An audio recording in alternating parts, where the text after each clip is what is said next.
On the left side is an interior room of the Kerckhoff mansion, now part of USC.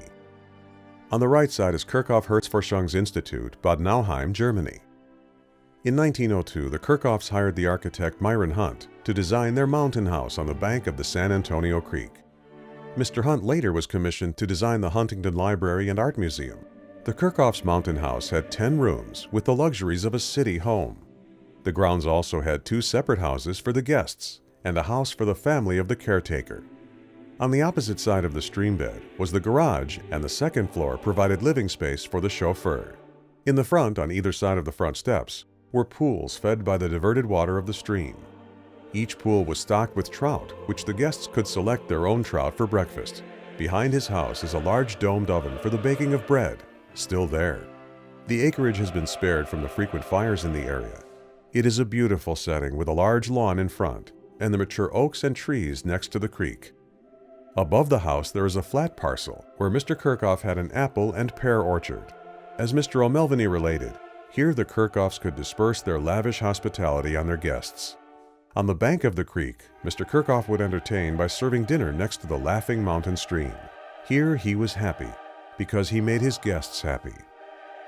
The Kerckhoffs acquired their first house in the Los Angeles neighborhood on Main and 6th Streets, northeast corner. They had no children. In 1898, they adopted twin girls. It was mentioned by Henry O'Melveny that the daughters showered their father with great devotion and affection, and the grandchildren also gave him great joy. The Los Angeles Orphans' Home, because of their assistance, was well supported by the Kerckhoffs, who were 2 of their largest contributors. We are on Main Street, looking at the north side of the Kerckhoff building, circa 1915. The main tenant was the Santa Fe Railway Company, and you will also note the office of his lumber company occupying space. This Beaux-Arts-style commercial building was built on the site of their home at Main and 6th Streets. In 1916, Kerckhoff had the same firm, Morgan, Wall & Morgan, design an annex. In 1933, Santa Fe Railroad purchased the building and the annex, since they had been the anchor tenant.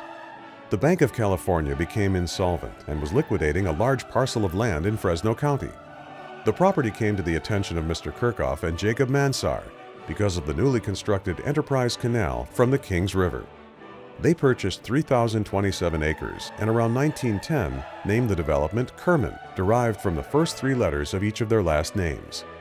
The canal added plenty of water, and the availability of electricity provided by Kerckhoff's SJL&P made the property a very desirable purchase.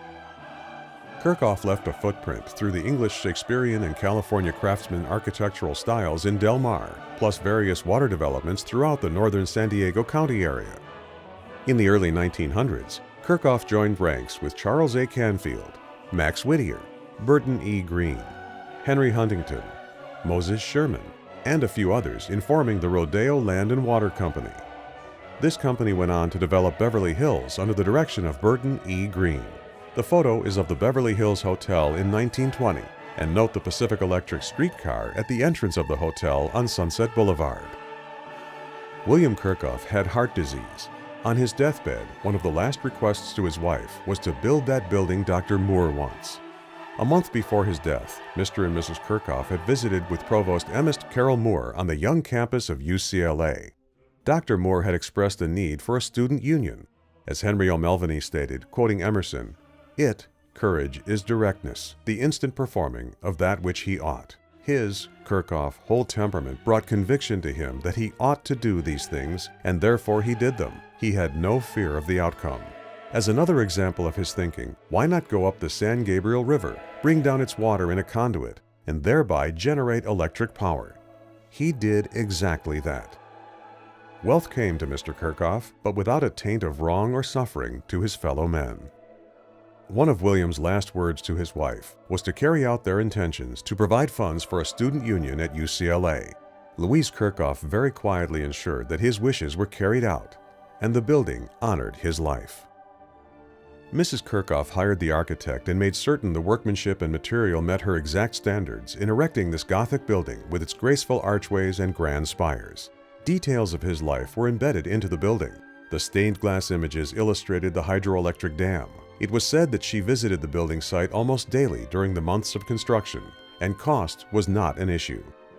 She chose every rug, every window treatment, every chair and desk, fully furnishing the facility by giving an additional $100,000, bringing the total gift to $815,000. This was the largest to date single donation to the university since its founding. Shown are, left to right, Governor James Rolfe Jr., Mrs. Louise Kerckhoff, widow of William G. Kerckhoff, and Robert Gordon Sproul, president of the University of California. Governor Rolfe stated, "Mr. Kerckhoff was a man of vision, of kindly instincts, generous to a fault, and he never bore in mind that some part of his riches should be given for others to enjoy." Mrs. Kerckhoff affectionately said, "Students should have beautiful things around them." William Kerckhoff served as a trustee of the California Institute of Technology during the year of 1928. William Kerckhoff Marine Laboratory, California Institute of Technology, Corona del Mar. One can clearly see the building from the Balboa Peninsula wedge area. After the dedication at UCLA, Mrs. Kerckhoff traveled to Germany to fulfill their other planned giving. Here she made a $4 million gift in honor of her husband by building this stately structure and endowing this institution. As Henry O'Melveny wrote, wherein the doctors could pursue their cardiac research and discover treatments which would bring recovery, comfort, and happiness to all humanity. For years, Mr. Kerckhoff was afflicted with heart disease and was a patient of Dr. Franz Grodel, an internationally known cardiologist and pioneer in cardiac radiology. Dr. Grodel fled to the U.S. before World War II and founded the American College of Cardiology. Kerckhoff Hospital in Bad Nauheim, Germany. This attractive new replacement was built in 2005. This 1909 grand mansion was their home.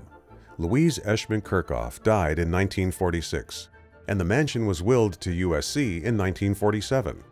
The home, USC Kerckhoff Hall, is now used as conference rooms and offices for the Annenberg Center of Communications, 734 West Adams Boulevard. The Kerckhoff Mansion. Note the decorative handcrafted plaster ceilings and outstanding woodwork. Kerckhoff Mausoleum at Forest Lawn, Glendale.